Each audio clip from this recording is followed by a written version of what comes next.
Hey guys, Stealth here, and welcome back to Stealth and SoCards. I pulled a new question out of the SoCards deck, and oh god. What are your imperfections? And which one's your favorite? How much time do you have? I have a lot of imperfections, a lot of things that I am really not too happy with. For one, I usually listen too much to what other people think, what other people advise me. That is definitely a cause of me bouncing around, both in business, but also private life and on YouTube as well. Because when some of you are starting to ask in the comment section, hey, can you do this campaign? Can you do this campaign? Initially, I usually go, no, I don't really feel like it. Then the question gets asked again, and then I go, all right, maybe I should. And then it gets asked again, and I'll go, okay, fine, I'll do it. It might not always be what I want to do, but it is usually what I end up doing. Same thing goes for when I pick up a new bit of business advice. If you want to grow your business, if you want to get clients, you need to be on these, and those social platforms, for example. You need to be on LinkedIn, you need to be on Twitter, you need to be on Facebook, whatever. And I go, yeah, okay, last approaches haven't worked, I might as well try. So then I just follow the advice, despite somehow knowing that it's probably not the right thing for me at that time. So you just follow along and try not to think about it too much, but you either way end up with, again, not a whole lot. Another imperfection of mine is that I usually turn to gaming when I need to have a sense of achievement. I'm not sure if this is strictly limited to my generation, where my generation being the millennials usually.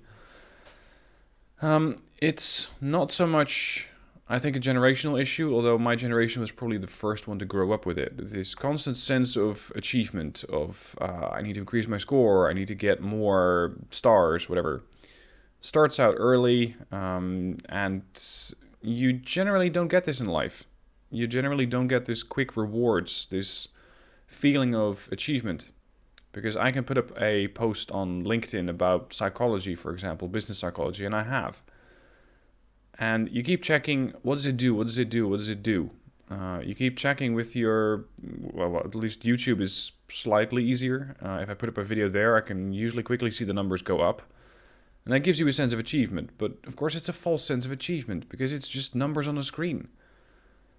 Everything is numbers on a screen. The state of the economy is numbers on the screen. Your bank account is numbers on the screen. The way that, let's say, if you're in college, high school, or whatever, teachers say how you're doing is numbers on a screen. It is, I'd say, an imperfection to just believe all the numbers on the screen as you just roll with those. Still, you want to get that sense of achievement. And if I play Warships, for example, World of Warships that is, I can immediately see how well am I doing. How is my ship faring against others? How are my hit points doing? What are my guns doing? You get these constant levels of feedback that you normally don't get.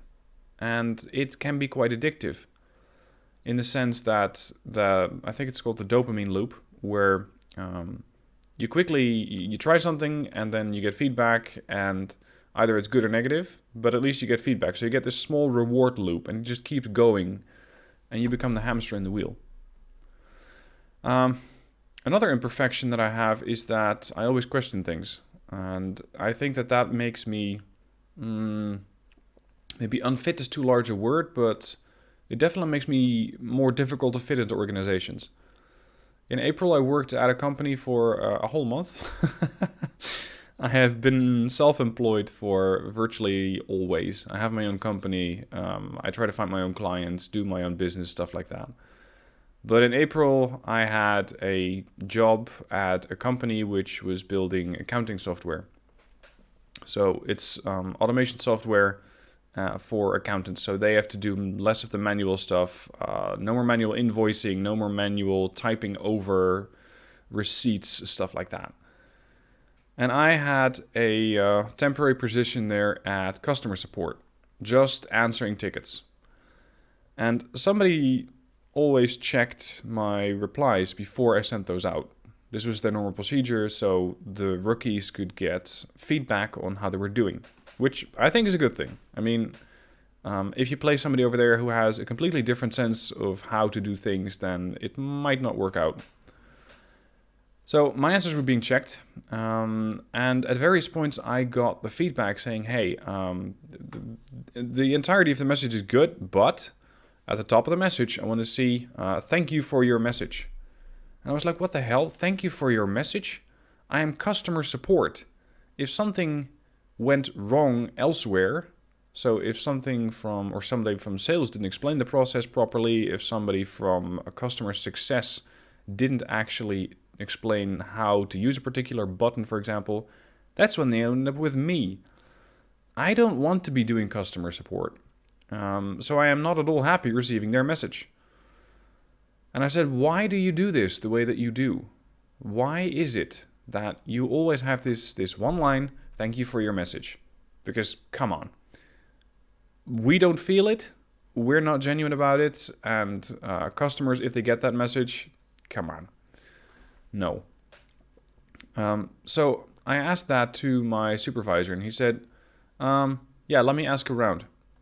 I was like, okay, so you're just blindly following this? How long have you been here? And he's been there 9 to 10 months, so okay, less than a year.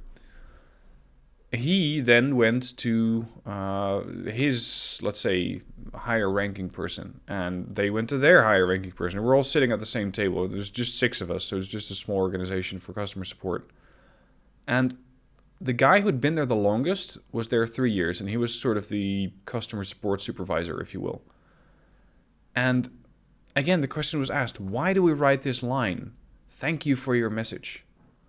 And he goes, oh, well, it was there when I got here, and I just adopted the practice. And I was like, oh God, really? You've been here 3 years and you never actually questioned the way that you're doing things? If you were to say, thank you for your message, I'm glad, or I hope we can help you, or thank you for your message, so now that we can help you, now it makes more sense. But just blindly following this advice of, yes, this is the way that we do things around here. Oh my God. That completely rubs me the wrong way. Absolutely not something that I would hear. This is the way that we've always done things. Yes. Does that work? Does that still work? I mean, it might have worked 5 years ago, but is that still the best line you guys can come up with? Come on. So that's one of my imperfections, bringing it back to the SoCard. That is one of my imperfections. Always questioning things. The tricky thing here is, which one is your favorite? I think that the always questioning things is my favorite, because it allows me to try to find ways to get a different way of looking at things, or at problems, or whatever you're discussing at that point. It allows me to get a different perspective, and to not just blindly follow the masses and go, huh, whatever, and just do what you're told. No, I always try to look for, is this actually effective? Does this work? Is there no sort of psychology which is counteracting our procedures? So it's stuff like that I'd say is a favorite imperfection of mine, if there is such a thing. Anyway, I could make this video very, very long. I'm not going to, because I'm going to hand it over to you. What's your imperfection? Or what are your imperfections, plural? Which one's your favorite? Looking forward to seeing that down below in the comments. And of course, I'll see you next week for further SoCards. See you then.